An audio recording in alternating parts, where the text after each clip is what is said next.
1/3 of Durham students forced to stay home as hundreds of employees protest pay, what they want before returning to work, and hear from parents ready for changes. Futurecast is showing warmer and drier weather when we see a double-digit temperature jump. Then the internet. It's something we all use, and for some people, harder to pay for. We go in depth on affordability and access. Right now at 7, about 1/3 of Durham public school students could not go to class today as staff protested over pay issues. 12 schools were closed, impacting more than 10,000 children. Thank you for joining us. I'm Ashley Rowe. And I'm Dan Haggerty. Protests and walkouts have continued for weeks now. Today, you see these shots of teachers at 2 different locations rallying for hours. Classified staff, which is a group that includes instructional assistants and physical and occupational therapists, are impacted by these pay issues. Teachers aren't, but many wanted to rally to support their colleagues, who they call the glue of the school system. Even though this doesn't affect my pocket personally, it affects everything else around me, including my son, including the colleagues I work with, and it's just, this is not equitable, this is not fair. The school board meets again this Friday at 3 p.m. to discuss this issue further. The Durham Association of Educators is calling for the board not to reduce classified staff salaries. These weeks-long protests and sickouts are no doubt putting parents and students in a bind. However, WRAL's Eric Miller spoke with some today who said they understand and sympathize with teachers and staff demands, as disruptive as they can be. Many parents we talked to acknowledge the inconvenience of their kids being out of school today, but said that inconvenience is worth it if it means the staff their children depend on get the pay and support they need. The mighty, mighty union. The signs are different, but the message is the same. I think that it's more important to be here fighting for our classified workers and our staff than it really is to be in our class. Kaylee Ressler and Eloise Westcott are both seniors at Riverside High. Wednesday afternoon, they joined dozens protesting outside DPS's central offices, standing in solidarity with their teachers and other school workers after weeks of disruptions. Like the first day, all the classified staff were out. They had to order pizza for everybody who needed food. And I think that it's been far more chaotic. Parents have been feeling the impacts too. It's an uncertain situation and it makes you nervous. I work in Raleigh. My husband works 3rd shift. So I have to call and wake him up to make sure he's aware that he has to drive to the schools to pick them up. Jessica Corbett has 3 kids in Durham Public Schools. She says these disruptions have been so difficult to deal with, she's been keeping her kids home since Monday. I informed their teachers to please send home computers and worksheets that they could work on throughout the rest of the week so that we know they wouldn't be falling behind and that they would be getting some sort of instruction. But until something is resolved, they will be staying at home. WRAL checked in with half a dozen Durham parents. Despite the difficulties, all said they sided with teachers and staff and say more needs to be done to support these workers. I would just say listen to what the people are saying, because we're stating it and the DA is stating it very clearly. In Durham, Eric Miller, WRAL News. Tonight, a suspected sex offender is facing new charges, accused of leading deputies on a high-speed chase near Wendell. One deputy hurt during all of this. We're told he's doing okay tonight. Today, the Wake County Sheriff's Office filed more charges against 41-year-old Rayshawn Treadwell, including fleeing to elude arrest, resisting a public officer, and reckless driving. It was around 5 o'clock last night. Authorities were alerted that Treadwell was wanted for 28 child sex offenses. Deputies tried to stop him on Old Bunch Road, but Treadwell kept going. He is in jail tonight on no bond, due back in court tomorrow. Another one of the 4 Johnston County teens killed in a crash on I-95 last week was laid to rest today. A funeral service for 17-year-old Christopher Jackson happened today at Temple Baptist Church in Selma. Jackson is one of 4 teens who lost their lives in this terrible crash on January the 22nd. They were all students at Smithfield Selma High School. Funeral services were already held for 2 of the teens, Samaj Williams and Freddie Saras. The funeral for the 4th teenager who was killed, Alan Lockamy, is scheduled for Friday at 4 o'clock at United Methodist Church in Selma. New at 7, military personnel stationed at Camp Lejeune from 1975 to 1985 had at least a 20% higher risk for a number of cancers than those stationed elsewhere. This is according to a new long-awaited study about the base's contaminated drinking water. The major study found military personnel stationed at Lejeune were at a higher risk for some types of leukemia and lymphoma and cancers of the lung, breast, throat, esophagus, and thyroid.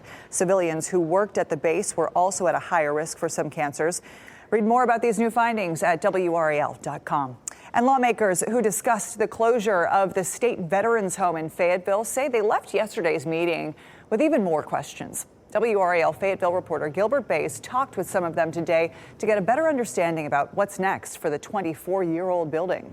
Now, the meeting in Raleigh lasted for more than an hour, and lawmakers wanted to know how a building that was supposed to last for 50 years shut down today after just 24 years of service. Switching gears a little bit on the HVAC. The meeting was polite, but at times contentious. State senators and representatives are concerned about the abrupt closing of the state veterans home in Fayetteville. I'm very, very dismayed in some of the things that have transpired over this time. And I'll just be upfront about that. A representative from the North Carolina Department of Military and Veterans Affairs told state leaders the building on Cochran Avenue has structural and environmental concerns brought on by drainage problems and a leaky roof. Attempts to make repairs have not solved the problems. Senator Steve Jarvis, a professional contractor, told me today he's not buying that explanation. I personally want to take a deep dive look. I've requested every document, every repair order that's been ordered on that facility. I've got some drawings from the original, and I plan to assess it from that standpoint. The last of the 85 veteran residents moved out today. Sharon Daniels moved her 91-year-old mother to another local nursing home at her own expense. Did they reimburse you for the move? No, no, not at all. You're entitled to that. You know that. No, I did not. Yes, you are. Okay, thank you. It's issues like that that have lawmakers outraged. We need to be having exit interviews or whatever you want to call it to try to find out if the veterans are indeed taken care of and sooner rather than later. The current building was built in 1999. They want to tear down the old structure and build a new state-of-the-art home for our veterans. But State Representative George Cleveland told me today he wants to know how the building reached a state of disrepair in such a short period of time. It boils down to people that were responsible for taking care of the place down there didn't do the proper things to make sure there were no water problems and to take care of the building itself, in fact. It's a management problem. Now, representatives from the State Department of Military and Veteran Affairs declined an interview, but they say they're doing everything possible to make sure the veterans who used to stay at this home are getting the best possible care at their new ones.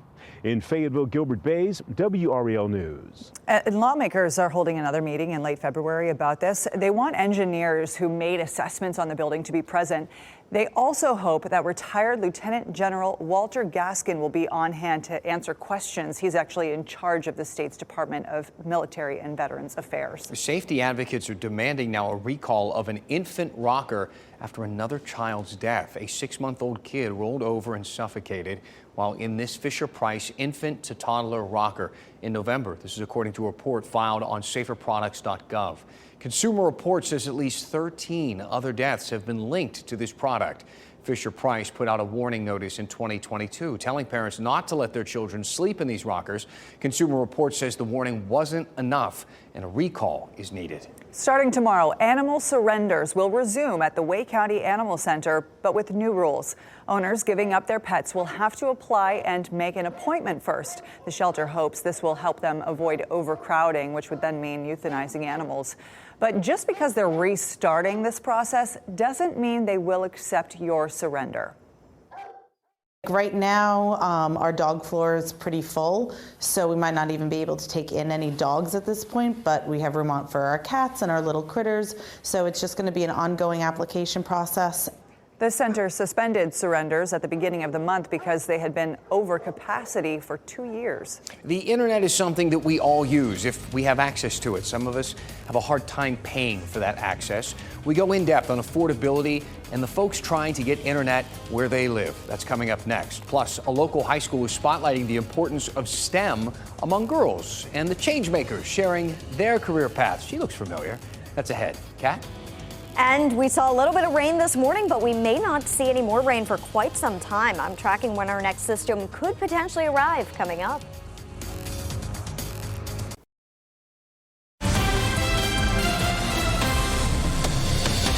Oh boy, this was a big topic for everybody at home. So we're going to dive into the inbox tonight. So many of you wrote in sharing your experiences with internet access. Phyllis said, "I'm fortunate so far to be able to afford the service. However, it is becoming increasingly difficult to pay for it." Deborah wrote in and said, "For me, it's expensive, but at least it's available."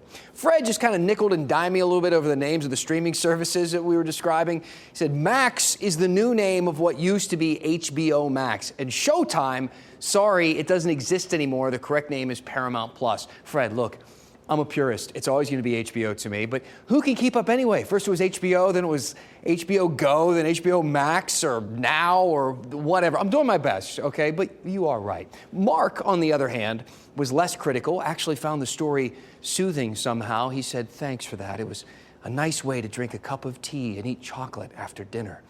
Mark seems to have things figured out. But here's one that got us thinking. Kathy writes in and says, "I'm wondering if the EBT discount for the public is still in place, or has that program been discontinued?" So I got some answers for you. Pretty much all of the big internet providers have discount programs. A handful, they say people receiving SNAP actually qualify for lower prices. Xfinity, Verizon, AT&T, all of them have this. Other programs actually make the list too. So if you're on national school lunch programs or Social Security, the community eligibility provision, Medicaid, or WIC, there may be some discounts out there for you. It all depends on where you live. All the big providers, including Spectrum, mentioned the program we discussed last week, the ACP, the Affordable Connectivity Program. This can save you up to $30 a month. But again, that thing is going to be running out of money by April. Congress will decide if it gets more money and if it lives or dies. This whole idea of lawmakers deciding the fate of internet access got some of you thinking about the town of Wilson. Maria wrote in saying Wilson started laying cable lines years before Time Warner, now Spectrum, thought about moving to the eastern part of the state. Yes, Senator Tom Tillis brought a bill to the legislature that essentially said that those communities could not expand their services beyond their counties. Maria, thank you for this email. You are onto something. Wilson is an oasis of affordable broadband access because the county actually has its own municipal broadband provider called Greenlight. So check out these prices, $40 a month to $100 a month, a decent range there. There are more than 750 local governments nationwide that actually offer services like this. Wilson, though, is the only one in North Carolina. There used to be two, actually, in our state. Salisbury had it until big telecom, they stepped in. They didn't like the idea of more competition. This all went down in the early 2000s. Wilson County went back and forth with the big providers for years, and after negotiations failed, they built their own network. They wanted to branch it out. They wanted to expand it to other towns. But in 2006, Time Warner Cable, AT&T, and CenturyLink all teamed up to fight it. It's an issue of fair competition and local government not using their taxing and borrowing authority in a way that gives them a competitive advantage against private business. This isn't just David versus Goliath. This is David versus Goliath and all his cousins. Well, David and Goliath, Goliath and all the cousins, they lobbied lawmakers. In 2011, they got their way. Republicans won the majority in both the state Senate and the House, and at the time, Tom Tillis was the Speaker of the House. They passed HB 129. That was known as the Level Playing Field of Local Government Competition Bill. Not a very catchy title, but you get the point. Except it didn't so much as level the playing field as more likely bulldozed it altogether. What this is Time Warner Cable's efforts to cut out municipalities as a potential competitor. And it is a monopolistic bill from word go. We still have people who are largely underserved throughout many areas in our state. Some people tried challenging that law, but they came up short with the FCC and the courts. Today, North Carolina is one of 17 states with a ban on these municipal broadband plans. So yeah, lawmakers, they do hold the keys in more ways than one. They could fund and extend the ACP benefits. They could undo the law that blocks cities from taking the reins and doing things themselves. Or they could just do nothing. We'll see. All of it's just another reason why understanding local news and local politics is so important. Keep on sharing your feedback on this subject or any other. We read through all of your emails. Please reach out, dan@WRAL.com. Let me know what else you want to talk about right here at 7 o'clock. And of course, we will go in depth. And just in case you can't get enough, or you'd rather, catch my stories, the in-depths on the go, you can now listen to them as a podcast. Find WRAL In-Depth with Dan Haggerty in the Apple Podcast or on Spotify. Look at that nice suit I'm wearing. Boy, I look very official in that picture. You can find it alongside all the other podcasts on WRAL.com. All you got to do is search for podcast. Ashley. See, now you can take Dan with you on your dog walks, maybe in the car with you, wherever you want to go. Oh, boy. It's a fascinating topic, Dan, truly. Let's send things over to meteorologist Kat Campbell. Speaking of going for a dog walk or spending time outside, it looks like tomorrow, Kat, is going to be a nice one. It's going to be really, really nice out tomorrow. Make sure you are dressing in layers. When you wake up, it's going to be chilly outside. You'll have a nice clear sky. Should be right around freezing in the morning, but as we get into tomorrow afternoon, check out these temperatures. They rebound. We're back up to 60 for the high,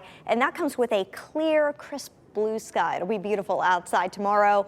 By lunchtime, we should be back up to 52. If we take a live look at the WRAL live camera network this evening, Goldsboro, it's a nice day. Apex, the road's drying out nicely there, as well as in Chapel Hill. This is a live look from Top of the Hill Restaurant. And hello to everybody in Franklinton. This is a live look from Mason and Maine there in Franklinton. We saw a little rain earlier today. It was a light rain that we saw, but it moved out by lunchtime for most of us as expected. The rainfall winners, so to say, are in the blue here. That's where we saw about half an inch of rain in parts of Chatham County, as well as a sliver of Lee County and Moore County. Elsewhere, it was about a quarter of an inch of rain or less in green.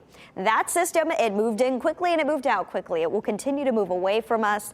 As it does so tonight, it's going to take the clouds with it.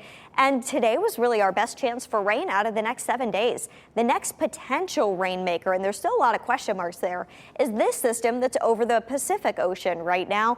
It is going to approach as we get into the weekend, but we have a very interesting jet stream pattern that's setting up and making the forecast pretty complicated as we get into the next week. So you've got this system right here, but watch what happens as we get toward the end of the week and into the weekend. Here's where that system is now. It's right here, but we have what we call an omega blocking pattern setting up. So you can see this kind of looks like the Greek alphabet, the omega there.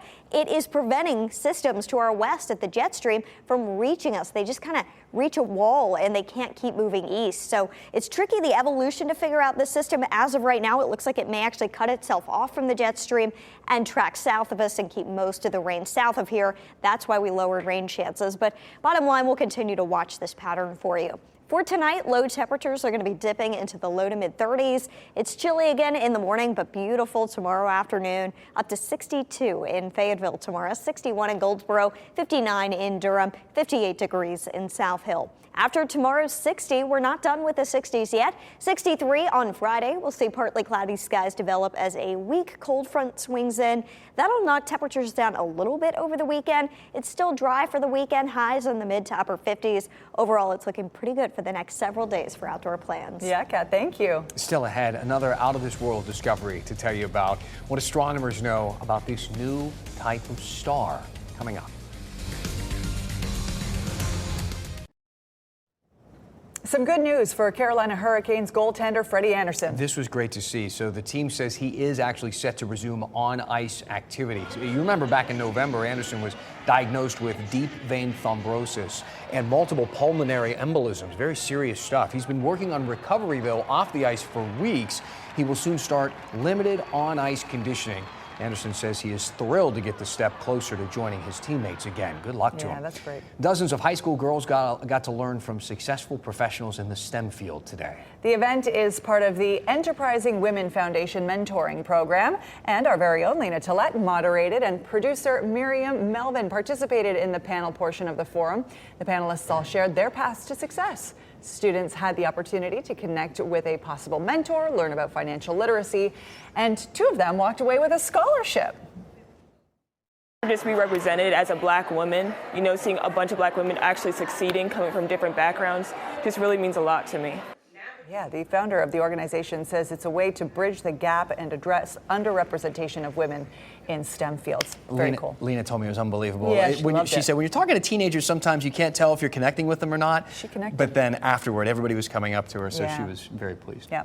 Durham is celebrating 100 years of parks and recreation, and they want your help to design a cover for the Play More Guide. They are looking for youth creative minds to share their best artwork inspired by the Centennial event. That means photographers and graphic designers, cartoonists, you name it. Be creative and submit something. The best design will then be chosen for the cover later this year. 3 winners will be selected. For entry details, you can visit the Parks and Rec website. Astronomers have discovered, if you can believe it, a new type of star. It's called an old smoker. I really like the name. The stars are old and stay inactive for decades, fading into the dark sky. And then once they're almost invisible, they start emitting clouds of smoke and dust. Researchers couldn't see them before because they're near the center of the Milky Way and obscured by dust and gas. They found it using a Chilean telescope in the Andes mountain that can detect infrared light, these infrared cameras. And what they're able to do is remarkable. It's also that they give you such gorgeous images of space when you see all the things that the infrared can detect. Gorgeous. Thanks for making WRAL your choice for local news. Our next newscast is at 10 o'clock on Fox 50, and then we'll see you right back here on WRAL tonight at 11.